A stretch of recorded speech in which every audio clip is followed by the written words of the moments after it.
Beverly Hillbillies.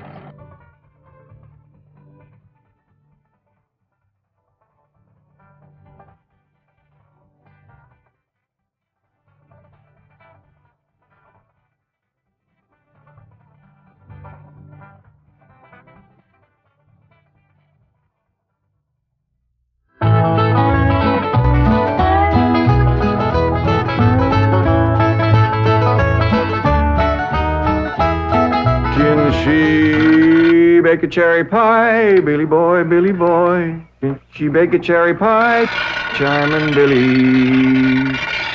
She can bake a cherry pie, quick as a cat can wink her eye. She's a young thing and cannot leave her mother. Well, Granny, did you pick out your spot yet for the garden? Yep.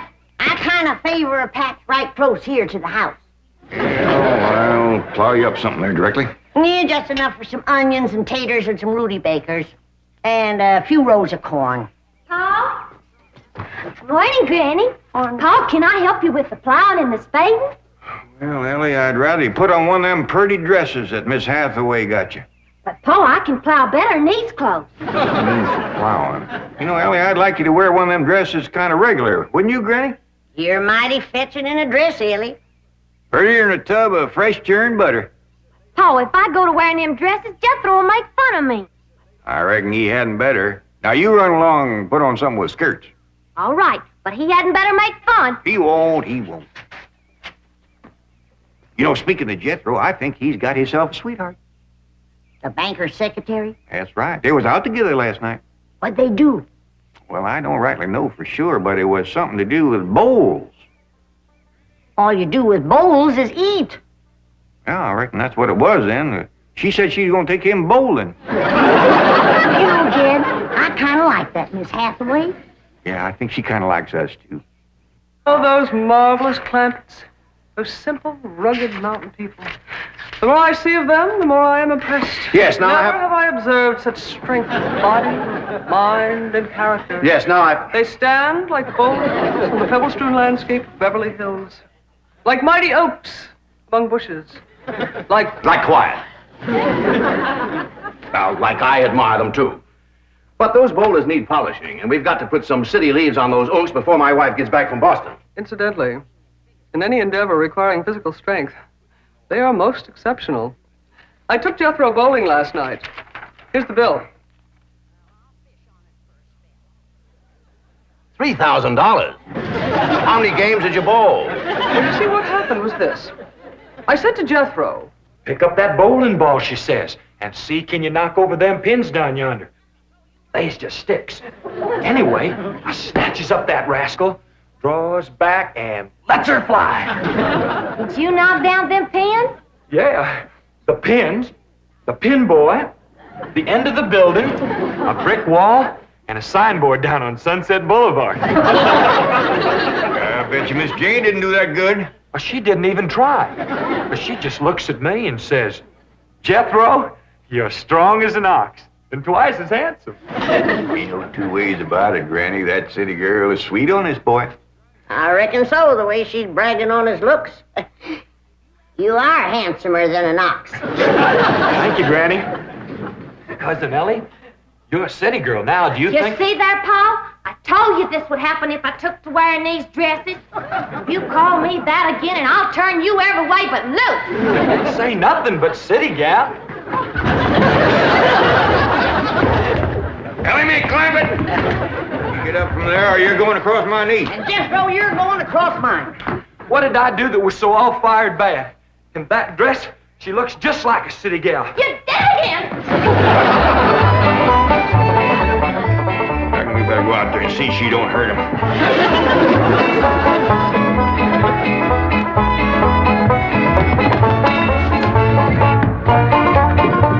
Ellie May! Leave me, Ellie May!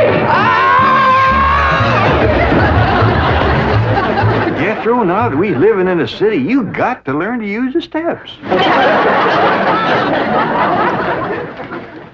You'll be happy to know that I'm making splendid progress with Ellie May. She's turning into quite a lady. Fine. But it's Jed, Granny, and Jethro we've got to work on. Clothes, manners, the works. What have you done about servants? That's a problem, Chief. They're basically opposed to the whole idea of able-bodied people letting others do their work for them. Well, that's a refreshing attitude. But we've got to get a skeleton staff in there somehow. A combination butler and valet for Jed and Jethro. To help them assemble a wardrobe, teach them how to... Ravenswood. Your butler? Oh, he's never been my butler. Came with my wife like an overweight dowry. Been in her family for years. And with Margaret in Boston, I can certainly spare him, plus her upstairs girl, Marie. I doubt if you can sell Mr. Clampett on the idea of servants. Get him on the phone. I'll make him think he's doing me a favor by taking him off my hands for a while. Right, Chief? She had not have thrown me down on my head like that. What if I'd have been carrying a frog in my hat? You ain't supposed to be wearing your hat in the house. Well, Granny, where's a fella gonna carry a frog? They jump out of your pockets. Hello? Oh, howdy there, Mr. Drysdale. Glad to have you back from Boston. Your missus come with you? Oh, that's too bad. I know her and Granny had hit it off like two sows in a mud waller. Yes, I'm sure they would. No recipes? No, my wife doesn't do much cooking. No, I doubt if she ever made grits and hog jowls. Well, how about mustard greens and possum belly? No? Oh, then. Pone and squirrel shank? Boiled chicken hawk. Well, say, she don't do much cooking, does she? No. Well, the reason I called Mr. Clampett is I have a butler. Well, he really belongs to my wife's family, but he's been with us ever since we were married. And I was wondering if you'd let him come and stay with you for a while. You mean board with us? Well, I guess you could call it that. Who's gonna board with us? Just a minute. Some kin of Miss Drysdale named Butler. Why, we be just... That's that no good fat rascal that wouldn't let Ellie and me in to help Miss Drysdale when she was sobering up. Hello? Granny was talking at me, but she's done now. Oh, no, she ain't. Just a minute. Granny, let me hear the men out, and then we can talk it over. Yes, sir, Mr. Drysdale. I'm a-listening now. Well, in addition to Ravenswood, he's the butler, you can also have my wife's upstairs girl, Marie. Margaret may be away for some time, and I have absolutely no use for him. Well, I sure would like to oblige. Me and Granny will talk it over, and I'll call you. Oh, thank you. You'll be doing me a great favor. I was glad to help out when I can. Thank you again, Mr. Clampett, and goodbye.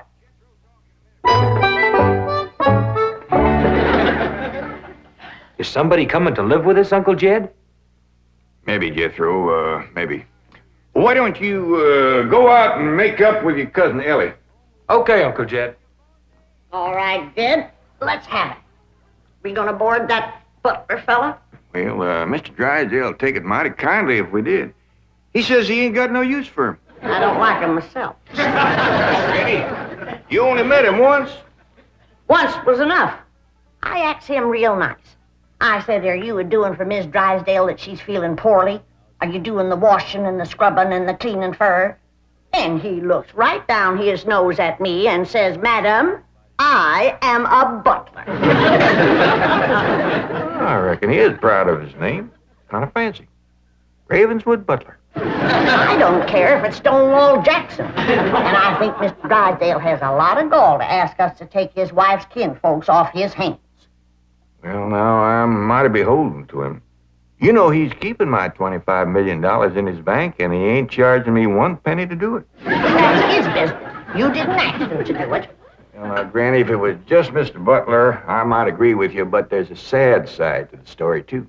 What's that? Well, you've heard of Mr. Drysdale speak of his stepson. That's his wife's boy by her first marriage. The one they call Sonny? Yeah. Well, it seems she's got a girl, too. And there must be something wrong with her. What? Well, I don't know, but they keep her upstairs. No. Yeah.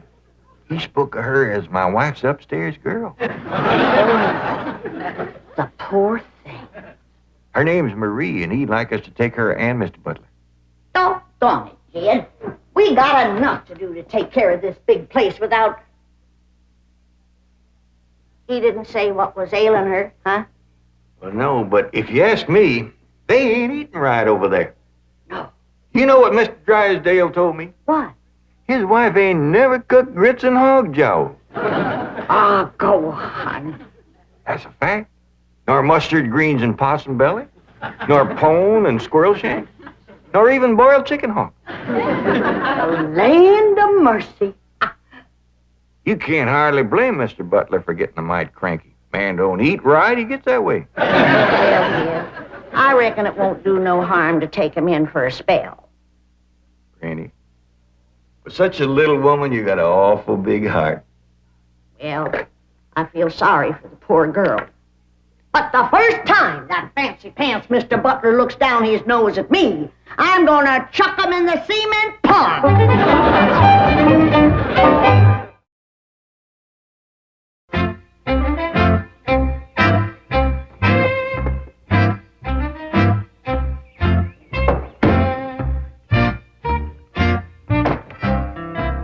Now, I'm doubling your salaries for the length of time you stay at the Clampett home. But if one word of this gets back to my wife in Boston, you're both out of work with no references. Actually, you will find the Clampetts to be basically fine people. All they need is a little polish. Polish. They need sandblasting. However, I think Miss Hathaway's plan may overcome their initial resentment of wearing city clothes. Yes, I think I have devised rather a clever strategy. To put it briefly and succinctly, my strategy is as follows. I shall propose to the Clampetts that they sit for a family portrait. As you know, my hobby is painting. Now, I shall suggest to the Clampetts that their attire match their background, which is, of course, their beautiful mansion. They will no doubt see the logic of my didactic approach, accede to my wishes, don suitable raiment, and, once they have seen themselves thus attired, take... We're in. Let's go.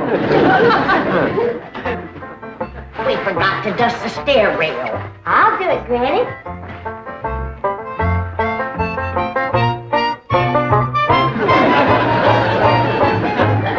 Thanks. Wearing boys' clothes does come in handy sometimes. Hi, Ginger Granny. I think we got her all spick and span for the company. They ain't a speck of dirt no place. Can I go swimming now? Me too? As soon as we help Granny clean up the kitchen.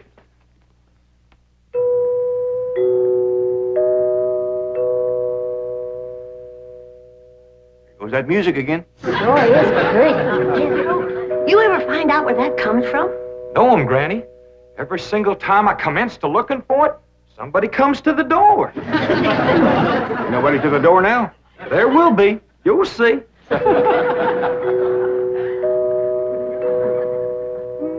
Doggies, that's nice. Let's all pitch in and see can we find it. You're wasting your time. I'm a-telling you. Before you can find it, somebody will come to the door. There, you see? Happens every time. Now remember, Ravenswood, I'm counting on you. Don't fail me. You have my word, sir. I've been butler and valet since boyhood, as was my father before me and his father before him. And I've yet to meet the man or woman who posed a social problem too difficult for me to handle. That's the spirit. Howdy there. Remember me, Mr. Butler? No! Ravenswood, come back! You gave your word! Come back, you coward! Come back here! I'll cut off your fringe benefits! Ravenswood probably forgot something. He'll return shortly. Meanwhile, this is Marie. This is Drysdale's upstairs girl. Marie, J.D. Clampett, Howdy. Jethro Bodine, Ellie May Clampett, and Grandma Clampett. No, ma'am. I am a Moses. Pardon? Granny's related on my wife's side. They's the Moses family from Tennessee. Then your name is Granny Moses? Grandma Moses. That's right. There was a very famous Grandma Moses who painted primitives. I've whitewashed a few myself. I'll show Marie to her room. Listen, Marie, honey. Over here, you've got the run of the house. You don't have to hide upstairs. Ain't nothing wrong with that girl, but what some good cooking will cure her. She's half starved. Poor thing is so weak her knees keeps a buckling on her. She's kind of pretty, though, for a skinny girl. Just wait till she gets a mess of Granny's grits and hog gels. That'll fill her out. Well, I'll get some of cooking. Guess that butler fellow will be coming back directly. Oh, and Granny, We have some of that salted down possum belly that Ma sent us? Well, I reckon it is kind of a company meal. Granny, open up a jar of them pickled crow gizzards. Now, Jed, we don't want to spoil these folks. They might get to thinking we eat like that every day. Ellie May, will you do something nice for me? Sure, Paul. Will you go get into that pretty dress again? Oh, Paul, Jethro will make fun of me. No, I won't, Ellie May. Cross my heart. Why, That's my darling. Thank you. And then you be real nice to Marie. She's had a bad life. I'll be nice to her. She's pretty. Let's all be nice. heck, far.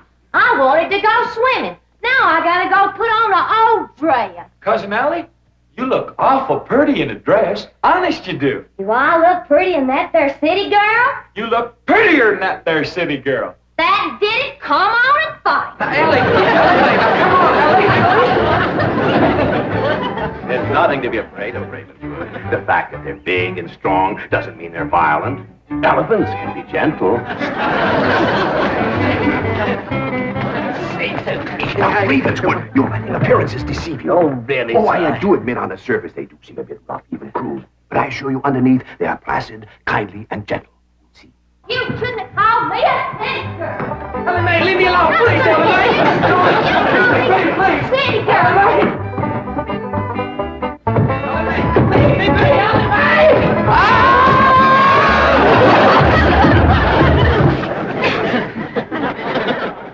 Mr. Butler, don't never say anything nice to that girl. She'll kill you. Come back here! Coward! Come back! You promised! I found her, Granny, when Mr. Drysdale said he didn't have no use for Mr. Butler. He sure wasn't fooling. I just seen him cut through the brush chasing him with a stick. If Mr. Butler gets sassy with me, I'll chase him with more than a stick. Jan, Ellie throwed me down on my head again. If she don't stop that, I'm gonna get a headache. Stop riling her, Jethro. But golly, all I said was she's pretty. That ain't no call to bust a fella's head. Pardon. Oh, howdy, Marie. Hi, Marie. Are you hungry, darling? No, madame. I'm whooping up something here that'll just set your mouth to watering. Put some strength in your limbs, too. Tell her what it is, Granny. A great big mess of grits and hog jowls. And salted down possum belly. Oh, pickled crow gizzards. How you like that? Don't tell me that child ain't hungry. Why, she's ready to drop in her tracks. Set her at the table and I'll dish up a mess. No, please. I only came in to bring you a message from Miss Hathaway. She's preparing to paint a family portrait, and she wishes to know if you all will sit for her. May I tell her that you will sit for her? Well, yeah, I reckon we'll do that. Merci.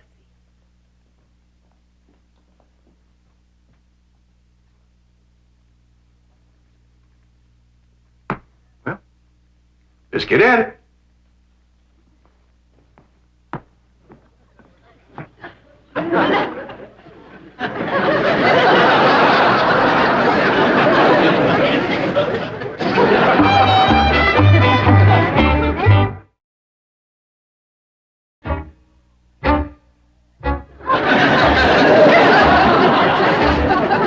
It's all right to talk while we're sitting. Yeah, I reckon.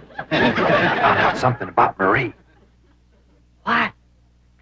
She's scared of Mr. Butler. How'd you know? I asked her to go swimming with me, and she says he wouldn't allow it. What business is it of his? That's what I says. And she says he's a butler, and I'm just an upstairs girl. I got to do whatever he said. We'll see about this. Ah, dingies. Let's hit Mr. Drysdale, find him, and give him a whooping. I'll catch him, Granny. Now, Ellie, you go put a dress on like you promised. Uncle Jed, I'm going swimming. If I see him, I'll fetch him in. Don't go jumping in with your clothes on again. Oh, I won't, Uncle Jed. Miss Hathaway, she gave me a present last night. She says it's something special for her to go swimming in. What'd she give you? Oh, pair of trunks. You go swimming in the cement pond. Boy, it's too big to go swimming in a trunk. Ed, In a pair of them. I got a feeling that Mr. Butler feller is going to be trouble. Yeah, we can handle him. Well, I still say that I think Mr. Drysdale has a lot of nerve to ask us to board his wife's relations.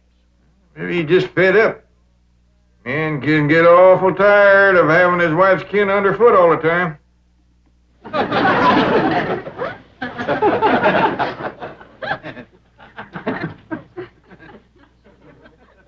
He told me that Butler fella had been living with him ever since they was married. I declare some in-laws latch on to free room and board like leeches. It takes a mule kick to jar 'em loose. You can't hardly blame Mr. Drysdale for trying to get shed of a critter like that.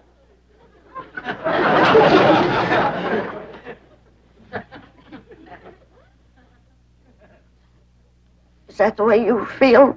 You bet it is. I'll see how fast I can get packed. I'll get out from underfoot just as quick as I can. No, Jeff. I know when I'm not wanted. It don't take no mule kick to get shed of me. Darnation, Granny, I wasn't talking about you. We couldn't get along without you. No, Jeff. I'm just a burdensome old woman. No good to nobody. Why don't you throw me down the well? Go ahead, pick me up, carry me out to the well, and throw me in. Stop talking like that. Uncle Dan! Uncle Dan, look here! I caught him. Mr. Drysdale, he gave out, but I caught this fat little rascal. Put him there.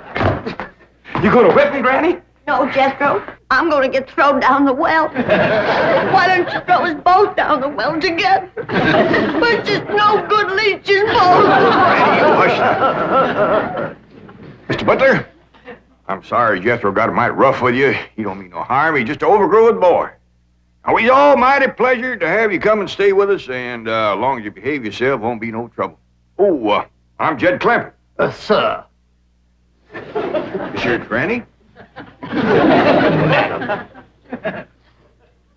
I reckon you and Jethro done met. Yeah. Sir. Oh, and this here is my daughter, Ellie May.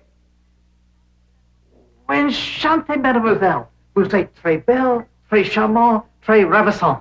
Don't you dare use them kind of words to a lady. What do you say, Granny? I ain't sure, but it sounded dirty. You said your daughter was pretty and charming.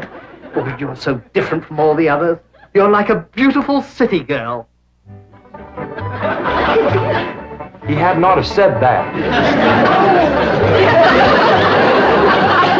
Oh, Marie, Oui, Miss Jane. didn't you say the Clampetts had agreed to sit for their portrait? Oui?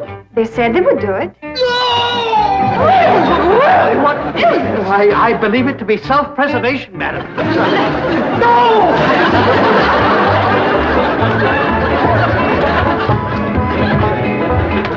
Don't take to the stairs, she'll catch you sure. I say now, let me go now, really.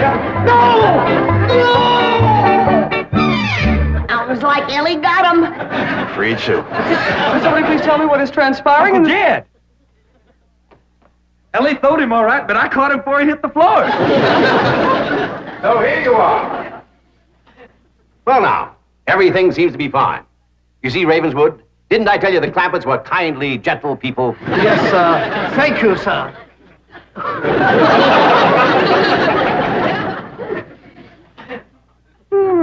We're gonna have to feed up both of them, Granny. His knees is buckling, too.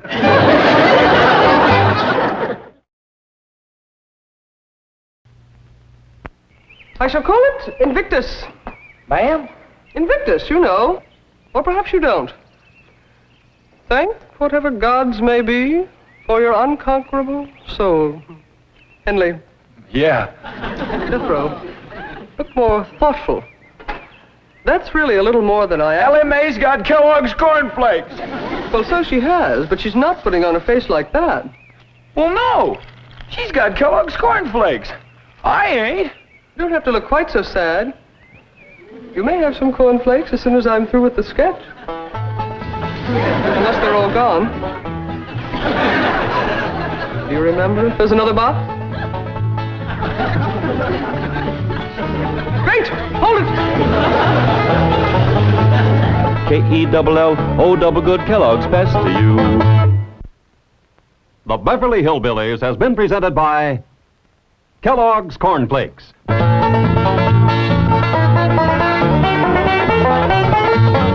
From Kellogg's of Battle Creek.